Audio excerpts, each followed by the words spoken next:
జై శ్రీరామ్. మన తదుపరి శక్తిపీఠం గయాయాం మంగళ్యగౌరి.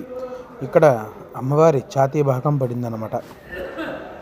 ఇక్కడ అమ్మవారు దర్శనం చేసుకుంటే ఎటువంటి దోషములు అంటే ఇట్ మీన్స్ భార్యాభర్తల మధ్య ఉండేటువంటి కలత్ర దోషాలు ఏమీ కూడా లేకుండా నిండు నూరేళ్ళు కూడా మంచి దీర్ఘాయుష్యతోటి కలిసి ఉంటారు అని చెప్పి ప్రతీకగా ఇక్కడ అమ్మవారు దీవిస్తూ ఆశీర్వచనం ఇస్తూ ఉంటారు మన భక్తులందరికీ కూడా.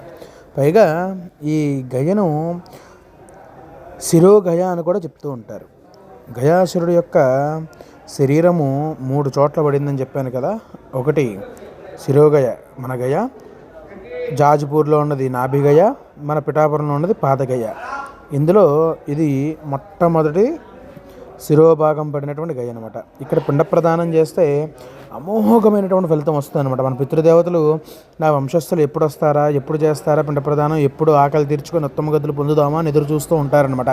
అటువంటి విశేషమైనటువంటి ప్రదేశాల్లో ఈ శిరోగయ చాలా విశేషం అనమాట.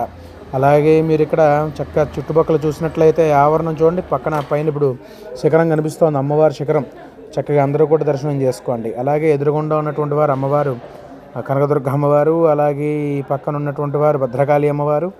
అలాగే చక్కగా చుట్టూ మనం ప్రదక్షిణం చేసుకుంటూ వెళ్తూ ఉంటే భక్తులందరూ కూడా అమ్మవారి దర్శనం చేసుకోవాలి. ఇక్కడ విశేషం ఏమిటయ్యా అంటే గర్భాలయం చాలా చిన్నగా ఉంటుంది. ఎంత చిన్నగా ఉంటుందంటే మనం దూరం వెళ్ళాలన్నమాట. అంత విశేషం, అంత చిన్నగా ఉంటుందన్నమాట. ఇప్పుడు స్వామివారి అభిషేకం చేసినటువంటి దృశ్యం మీరు చూడొచ్చు.